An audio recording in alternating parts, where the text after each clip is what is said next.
When John Rivers refused to join the HOA, he thought he was just rejecting bureaucratic nonsense, but he had no idea his enemy would go so far, even to fire. Ironic, considering he's the fire chief. John Rivers had never been the kind of man to bend to authority, especially when it came wrapped in a veneer of suburban politeness. As the chief of the local fire department, he had spent years dealing with real emergencies, raging infernos, life-or-death rescues, and split-second decisions. Bureaucratic nonsense? That was something he had neither the patience nor the inclination for. So when he moved into his newly purchased farmhouse, on the outskirts of Sunset Ridge, an affluent neighborhood with an iron-fisted homeowners association, he already expected trouble. His large barn, a solid wooden structure with metal reinforcements, had been standing there for decades. It served as his personal workshop, storage for firefighting gear, antique engines, and agricultural equipment. To him, it was functional, practical, and deeply personal. To the HOA, however, it was an eyesore. His first few weeks in the neighborhood had been peaceful. He spent his free time renovating the barn, installing new security features, and setting up his home office. But the tranquility ended one afternoon when Linda Hills, the president of the HOA, came marching up his driveway like she owned the place. Linda was the type of woman who exuded authority, not the earned kind, but the self-appointed variety, dressed in an immaculate beige suit, clutching an iPad to her chest as though it were the Constitution. She wore an expression of condescending patience, like a teacher about to correct a particularly slow student. "Mr. Rivers," she began, offering a smile so tight it looked painful. "Welcome to Sunset Ridge. I hope you're settling in nicely." John wiped his hands on his jeans and leaned against his truck, eyeing her carefully. "I am. Thanks." "Wonderful. So the HOA board had a discussion about your property, and we'd love to officially welcome you to the community," she continued, her voice syrupy sweet. "And as part of that, we'd like to talk about bringing your property up to standard." John raised an eyebrow. "Up to standard?" Linda let out a small, rehearsed laugh. "Oh, ensuring aesthetic harmony, maintaining community values. We have guidelines that help keep the neighborhood looking pristine and, well, your barn isn't exactly in line with those." She gestured vaguely in its direction, as if she couldn't bear to look at it too long. John crossed his arms, unimpressed. "It's my barn, on my land." Linda nodded, as though humoring a child. "Of course.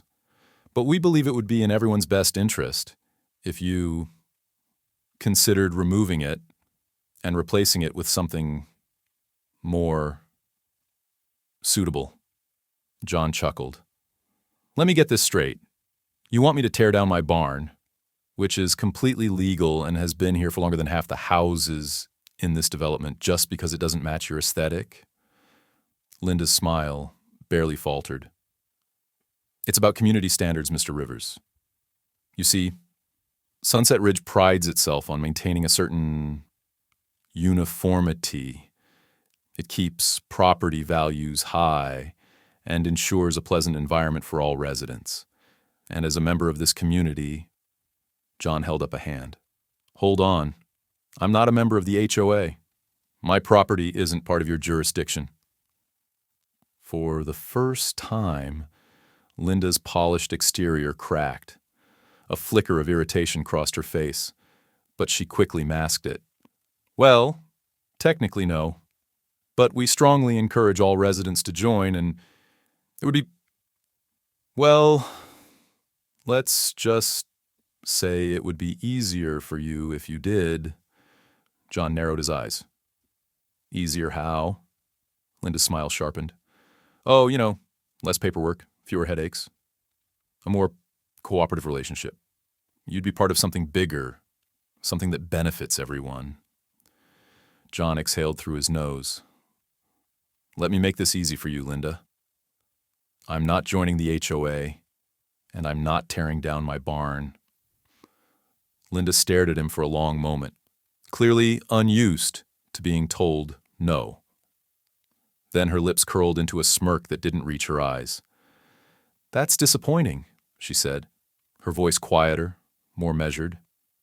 But I understand. Change is hard for some people. She glanced at the barn one last time before turning on her heel. You might change your mind. After all, nobody in Sunset Ridge says no forever.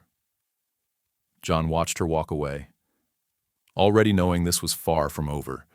The first sign that Linda Hills wasn't bluffing came in the form of a neatly folded letter placed in John's mailbox just 2 days after their conversation. The envelope was embossed with the official Sunset Ridge Homeowners Association seal, and inside was a formal notice stating that John had been fined $5,000 for non-compliance with community standards. The letter was written in bureaucratic gibberish, citing vague regulations about aesthetic cohesion and structural conformity. John read it twice, then laughed, shaking his head. He grabbed a pen, scrawled, "Not a member. Try again," across the notice and stuffed it back into the HOA's drop box at their community office. The next morning, his trash was still sitting at the curb, untouched. At first, he thought the garbage truck had just missed a pickup. But when he saw that every other house in the neighborhood had their bins emptied except his, he knew it wasn't a coincidence. He called the waste management company, and after getting bounced around for 10 minutes, a hesitant employee finally admitted, "We were asked by the HOA to remove you from the service list until your fines are resolved." John exhaled slowly, forcing himself to remain calm. He wasn't going to let them bait him into a reaction. Instead, he loaded all his garbage into the bed of his truck and drove straight to the HOA office, a pristine white building at the entrance of Sunset Ridge. He parked directly in front of the entrance, ignoring the glares from a few board members standing near the doors. Then, with deliberate casualness, he unloaded every last bag of trash onto the HOA's neatly manicured front lawn. By the time he was done, a crowd had gathered. Linda herself emerged from the building, her lips pressed into a tight, furious line. John dusted off his hands and turned to her with a broad smile. "Figured I'd drop this off since your little stunt made it clear you wanted me to keep it." Linda's face twitched. "You're making this difficult, John." "No, you're making it difficult," he shot back. "So here's how this works. You stop trying to harass me, and I stop bringing my trash to your front yard. Sound fair?" She stared daggers at him, but when she realized she had an audience, she forced a tight-lipped smile. "We'll look into it." John nodded. "That's what I thought." But he wasn't naive enough to believe that would be the end of it. A few days later, the rumors started. First, it was small things. Murmurs at the grocery store, disapproving glances from neighbors when he jogged past them in the mornings. Then it became more direct. At a local cafe, he overheard a conversation between two older residents. "I heard he's keeping hazardous materials in that old barn of his. Something about chemicals? Very unsafe. Wouldn't be surprised if the fire department shut him down soon." John leaned against the counter and cleared his throat. The two women jumped, wide-eyed, as they realized he had been standing behind them the whole time. "That's interesting," he said, smiling politely. "Because I am the fire department." Their faces paled. "If you have any concerns about fire safety, feel free to give me a call.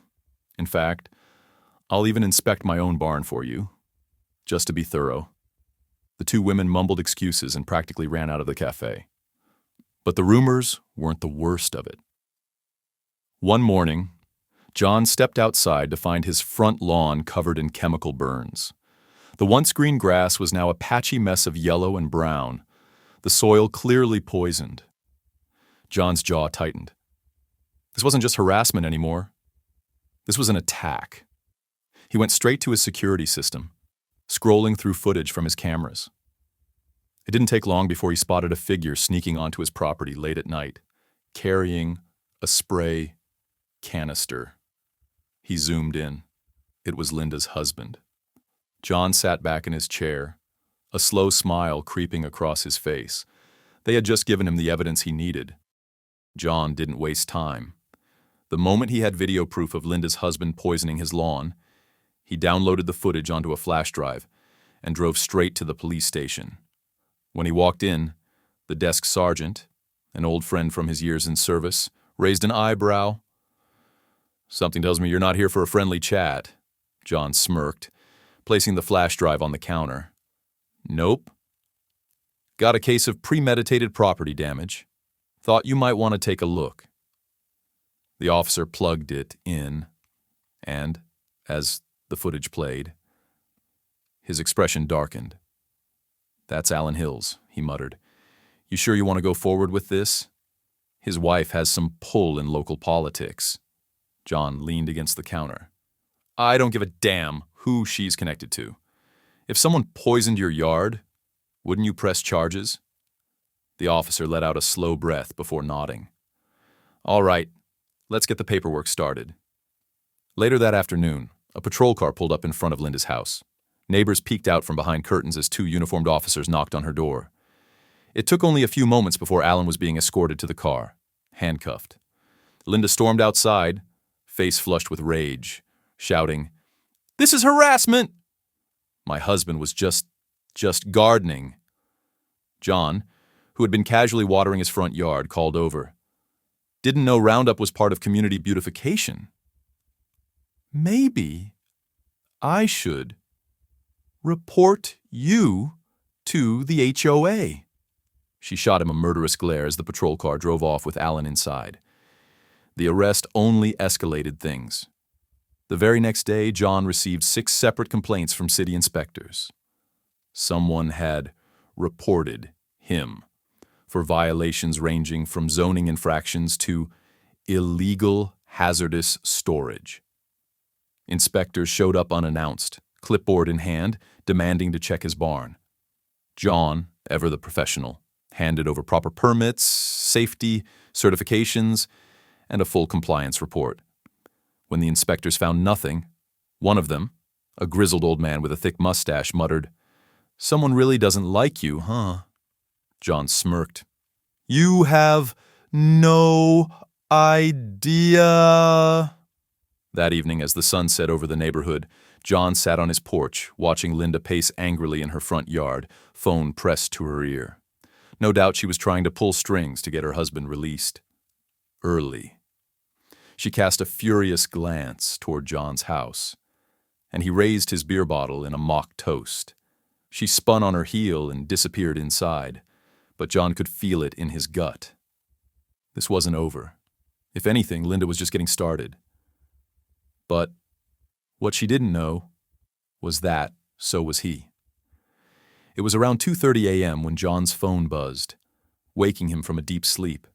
He groggily reached for it, his years as a fire chief making him instinctively alert at any unexpected disturbance. The notification on his screen sent a cold chill through him. Motion detected near the barn. Without hesitation, he bolted out of bed, grabbed his firearm from the nightstand, and pulled up the live security feed. What he saw made his blood run cold. A figure in dark clothing was moving near the barn, holding a canister, and pouring liquid along the base of the wooden structure. John didn't need to be a detective to recognize what was happening. They were about to set it on fire. Before he could react, the screen flared bright orange as the flames erupted, licking hungrily at the aged wooden beams. Within seconds, the fire was raging. John shot out the door, barefoot, his heart pounding. The moment he stepped outside, he was hit by the acrid stench of burning fuel and the roar of flames consuming decades of history. He sprinted toward the barn, instinctively assessing the fire, but he already knew. It was too late. The heat was overwhelming, the flames too strong. His barn was gone. That's when he heard it. Laughter. He spun toward the source and saw a familiar figure standing at a safe distance down the road, watching the fire. Even in the flickering glow, he could make out Linda Hills, arms crossed, a smug smirk on her face. The anger that surged through him was like nothing he had ever felt before. He wanted to march right up to her, demand answers, drag her in front of the flames, and make her watch what she had done. But instead, he reached for his radio. "This is Chief Rivers," he barked into the receiver, voice deadly calm. "Barn fire at my property. Respond immediately." A pause, then the dispatcher's shocked reply. "Chief, your barn?" "Yeah," John growled. "And I want a full damn investigation. This was arson." Within minutes, the distant howl of sirens filled the night. His own fire crew arrived, their faces shifting from determination to shock as they realized whose barn was burning. "Boss," one of his lieutenants said, staring wide-eyed at the blaze. "What the hell happened?" John's jaw clenched. "Someone thought it'd be funny to test how good I am at fighting fire." From the corner of his eye, he saw Linda slowly backing toward her house, realizing that maybe she'd pushed too far. John turned and locked eyes with her. He didn't have to say a word. She knew. She had just made the worst mistake of her life. By sunrise, the fire had been extinguished, but the damage was absolute. The barn was nothing more than a charred skeleton of blackened beams, with smoldering embers still crackling in the damp morning air. The stench of burnt wood and melted metal clung to the ground like a cruel reminder of what had been lost. John stood amidst the wreckage, arms crossed, his expression unreadable. His fire crew, now working as investigators, combed through the debris, carefully documenting the burn patterns, accelerant residues, and ignition points. He knew how arson investigations worked. Hell, he had trained half these guys himself. But this time, it was personal. One of his senior inspectors approached him, holding up a partially melted gas canister. "Chief," he said, his tone grim. "Whoever did this wasn't subtle. We've got clear evidence of an accelerant. This fire was intentional." John didn't look surprised. "We already know who did it," he muttered. "Now, we just need to make it official." With that, he drove straight to the police station, flash drive in hand.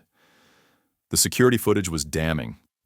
It showed a hooded figure creeping toward the barn, dousing it with fuel, then striking a match.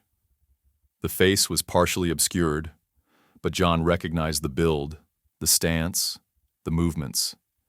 He had watched Linda storm off his property enough times to know exactly how she carried herself.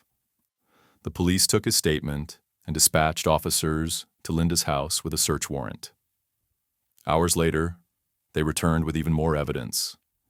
A half-empty gas canister in her garage, gloves with accelerant residue, and, most damning of all, her phone. The messages in her group chat with the HOA board were practically a confession. "That stubborn bastard thinks he can ignore us. Let's see how good he is with fire.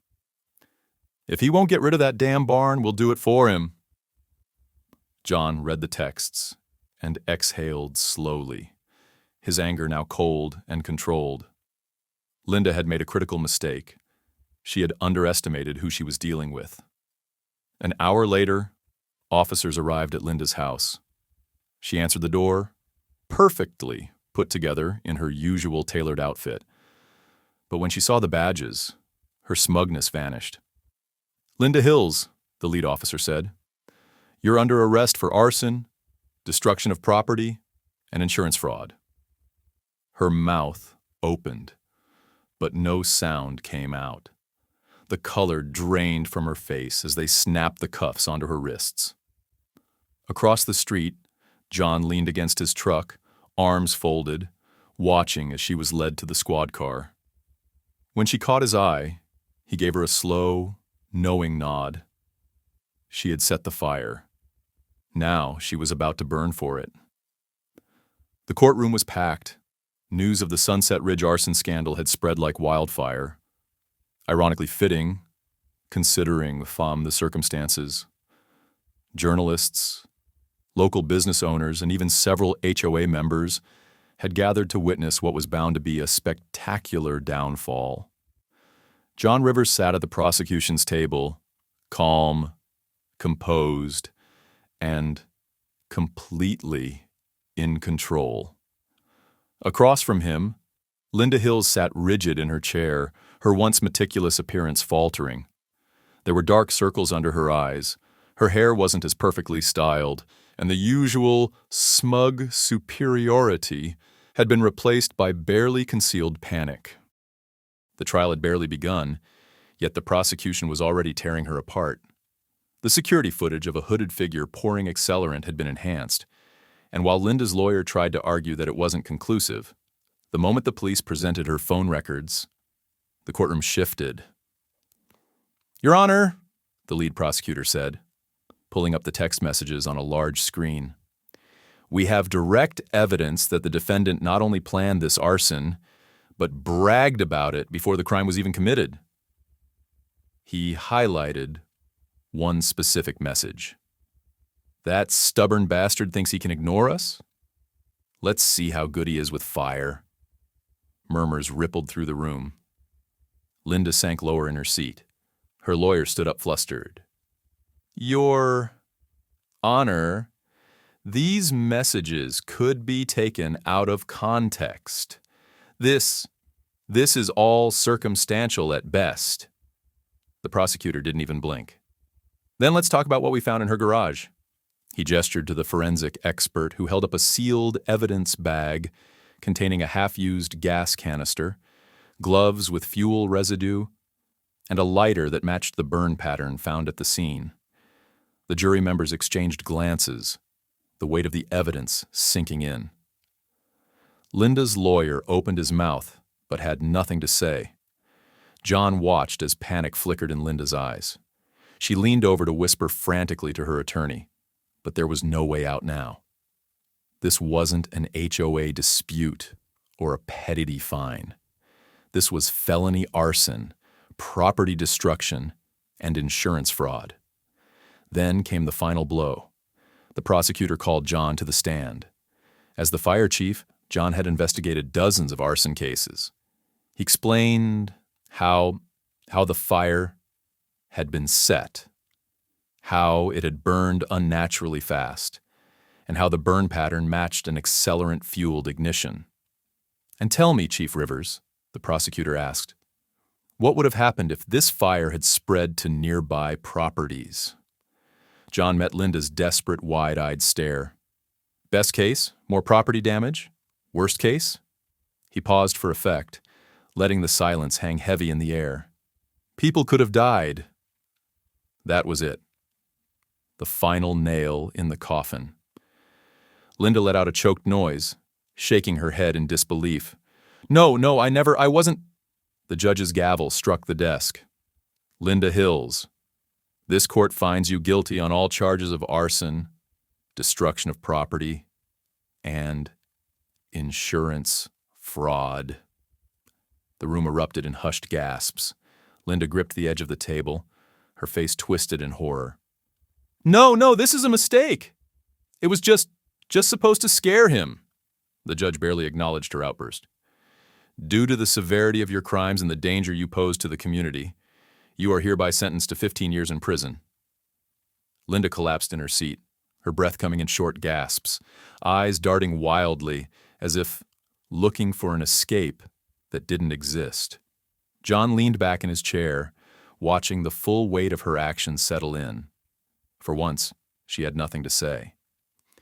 Linda Hills had always been the queen of Sunset Ridge, wielding her HOA authority like a scepter, dictating what was acceptable and punishing those who didn't conform. Now she sat in an orange jumpsuit, shackled at the wrists, waiting to be transported to prison. Her reign was over. The courtroom had mostly emptied out, but John lingered, watching as two officers prepared to escort her away. Her face, once so carefully composed, was now a mask of pure devastation. The reality of her fate had fully settled in, and for the first time since this battle had begun, John saw something he never thought he'd see: fear. As she was led past him, she stopped abruptly, yanked slightly by the cuffs. She turned to him, eyes burning with a mixture of hatred and disbelief. "This was my home," she hissed, voice shaking. "I built this community. And now I lose everything?" John tilted his head, considering her words before answering. "No, Linda. You burned everything." She let out a sharp, bitter laugh, but there was no fight left in her.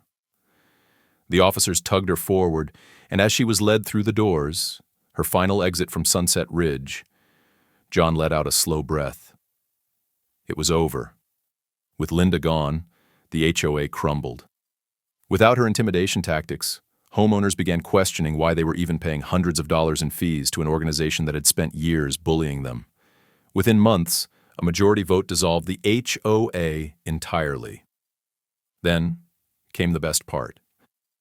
Linda's massive house, once the symbol of her power, was seized and put up for auction to pay off the damages from her lawsuit. John, with his multi-million-dollar settlement from the case, couldn't resist. He bought it. And what did he do with it? He donated it to the city. More specifically, he had it converted into a brand new fire station, serving the very community Linda once ruled over. At the grand opening, John stood in front of a crowd of smiling neighbors, cutting the ribbon as reporters snapped photos. "From now on," he said with a grin, "this place is dedicated to protecting the people of Sunset Ridge, instead of controlling them." The cheers were deafening. Linda had spent years trying to erase John from the neighborhood. Now, his name would be remembered forever.